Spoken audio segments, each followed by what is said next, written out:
जनसंख्या नियंत्रण कानून को लेकर तो कांग्रेस विधायक शकील अहमद खान ने भाजपा पर हमला बोला है। उन्होंने आरोप लगाया कि भाजपा केवल विभाजन की राजनीति करती है। वो समाज में ऐसे मुद्दे को जानबूझकर उठाती है जिससे कहीं ना कहीं विभाजन की स्थिति पैदा हो।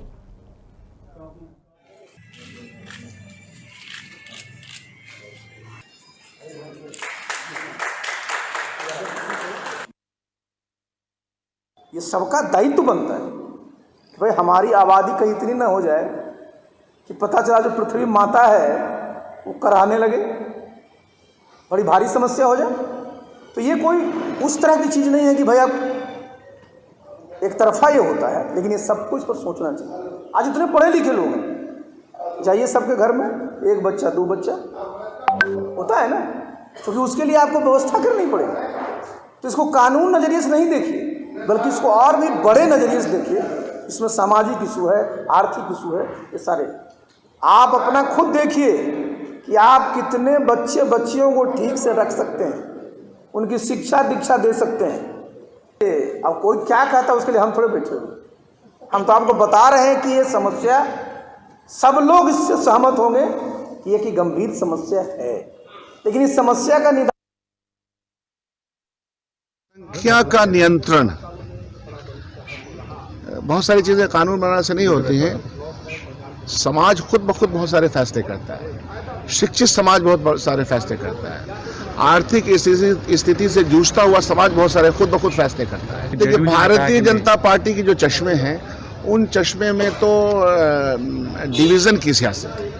मैं उन पर कुछ बोलना नहीं चाहता, क्योंकि भारतीय जनता पार्टी को सत्ता की प्राप्ति जिन जिन तरीकों से हासिल हो सकती है, जिसमें इमोशनल इश्यूज भी होगा, उसमें मंदिर मस्जिद भी होगा, बेरोजगारी का सवाल नहीं होगा उनके सवाल, तो जिन तथ्यों की बुनियाद पर या जिस प्रोपेगेंडे की बुनियाद पर उनको सत्ता मिलती है वो सब काम करेंगे।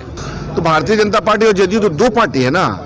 अलायंस पार्टियां अपने अपने 370 पे भी जदयू के अलग मुद्दे हैं, बाबरी मस्जिद के ऊपर भी उनके अलग रहा। तो बिहार में कहीं ना कहीं जनसंख्या कानून को लेकर एक नई बहस शुरू हो चुकी है, नई तरह की सियासत शुरू हो चुकी है, जहां जदयू में भी दो तरह के सुर सुनाई दे रहे हैं। तो एक तरफ जहां जदयू के आरसीपी सिंह का साफ तौर पर कहना है कि वक्त की मांग है ऐसी ये कानून, तो दूसरी तरफ कल हमने बलियावी जी को सुना था, उन्होंने साफ तौर पर कहा कि तमाम लोग जागरूक हैं, किसी के नसीहत की जरूरत नहीं है। तो इधर बीजेपी की तरफ से साफ तौर पर कहना है कि वक्त की मांग है जनसंख्या कानून, देश की जरूरत है जनसंख्या कानून। तो इधर दूसरी तरफ कांग्रेस का साफ तौर पर कहना है कि बीजेपी महज समाज में भेदभाव पैदा करने के लिए ऐसे कानून की मांग कर रही है। तो कहीं ना कहीं बिहार में एक नई तरह की बहस शुरू हो चुकी है।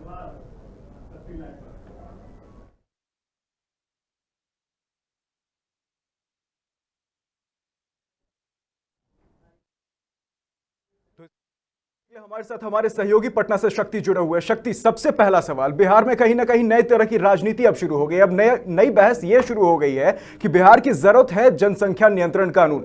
तो इस पर बीजेपी का कहना है कि बीजेपी कहीं ना कहीं जनसंख्या नियंत्रण कानून के पक्ष में है। उधर जदयू का कहना है कि उसे बिहार को नसीहत की जरूरत नहीं है। तो इधर तीसरी तरफ कांग्रेस का यह कहना है कि लोग पहले से जागरूक हैं और बीजेपी समाज में भेदभाव पैदा करने की कोशिश कर रही है।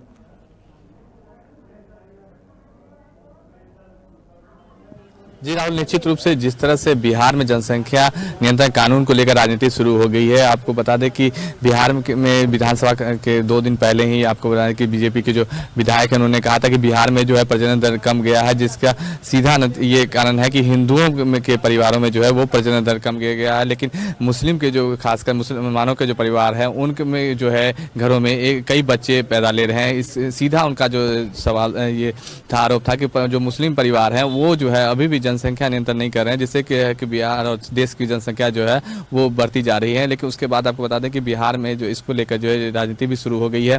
कांग्रेस के शकील अहमद खान ने आज कहा कि जो बिहार में जो है जनसंख्या कानून अगर लागू होना है तो लागू कर दीजिए, लेकिन कहीं ना कहीं जो है जनसंख्या नियंत्रण के पहले जो है लोगों में शिक्षा का जो दायरा है वो बढ़ाना होगा और लोगों को शिक्षित करना होगा, ताकि शिक्षा के बढ़ने के कारण जो है जो भी शिक्षित परिवार है उन वहाँ पे जो है, चाहे वो हिंदू के परिवार हो या मुसलमानों के परिवार हो, वहाँ वहाँ पे जहाँ भी शिक्षा का स्तर अच्छा है वहाँ पे जो है जनसंख्या जो है सीमित कम है, और जहाँ पे जो है शिक्षा का अभाव है वहाँ उन परिवारों में जो है कई बच्चे पैदा ले रहे हैं। तो उसके बाद जो है ये सीधा जो था उन्होंने कहा था। और आप बता दें कि आज जेडीयू के जो राष्ट्रीय अध्यक्ष आरसीपी सिंह उन्होंने कहा कि बिहार में जो है जनसंख्या नियंत्रण कानून लागू नहीं होना चाहिए, लेकिन ये एक व्यक्तिगत मामला हो सकता है। लोगों को जो है कम से कम बच्चे जो है वो पालन रखने चाहिए। इसको शक्ति, ये लेकर तो बात होगी राजनीति की, लेकिन कहीं ना कहीं देश की जो स्थिति है उस हिसाब से रिसोर्सेज काफी लिमिटेड है और ज्यादा से ज्यादा लोगों में बांटे, तो ऐसे में तो देश की मांग और जरूरत होनी चाहिए जनसंख्या नियंत्रण कानून, क्योंकि कहीं ना कहीं अगर पॉपुलेशन कंट्रोल में रहेगा तो रिसोर्सेज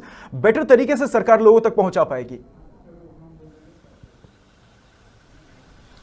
जी निश्चित रूप से राहुल, जिस तरह से आपने कहा कि जिस तरह से अगर देश में भारत में हमारे देश की जनसंख्या जो है दुनिया के दूसरे नंबर की पॉपुलेशन है हमारी, तो निश्चित रूप से जनसंख्या का अगर कम होगा तो देश में जो विकास का जो दायरा है वो बढ़ेगा, क्योंकि लोगों जनसंख्या जब कम होगी तो जो सरकार की तरफ से जो विकास कार्य किए जा रहे हैं वो जो है सभी लोगों तक पहुँच पाएगा। और जनसंख्या अगर ज़्यादा होगी तो जो विकास का जो के कार्य हैं वो सीमित हो जाएंगे। निश्चित रूप से जनसंख्या कानून जो है उसमें जरूर बिहार में जो है वो लागू होना चाहिए, और जिसको लेकर जो है अब जो है बिहार में राजनीति भी शुरू होगी। आपको बता दें कि अभी जो है बंगाल में चुनाव होने हैं, और कहीं न कहीं जो बंगाल का जो रास्ता है वो कहा जाता है कि बिहार से होकर गुजरता है। तो निश्चित रूप से जिस तरह से बंगाल में चुनाव हो रहे हैं, बीजेपी चुनाव लड़ रही है और जेडीयू ने भी कहा है कि वो चुनाव लड़ेगी, तो निश्चित रूप से जिस तरह से बंगाल की राजनीति है उसमें बात जो है ये जनसंख्या नियंत्रण के कानून की बातें जो है वो बीजेपी के विधायकों द्वारा जो उठाया जा रहा है, ये तो कहीं ना कहीं राजनीतिक जानकारी के लिए शुक्रिया। तो ये कहीं ना कहीं जनसंख्या नियंत्रण कानून के साथ बंगाल पर निशाना साधने की भी कोशिश है। तो ये बिहार में एक नई बहस शुरू हो चुकी है।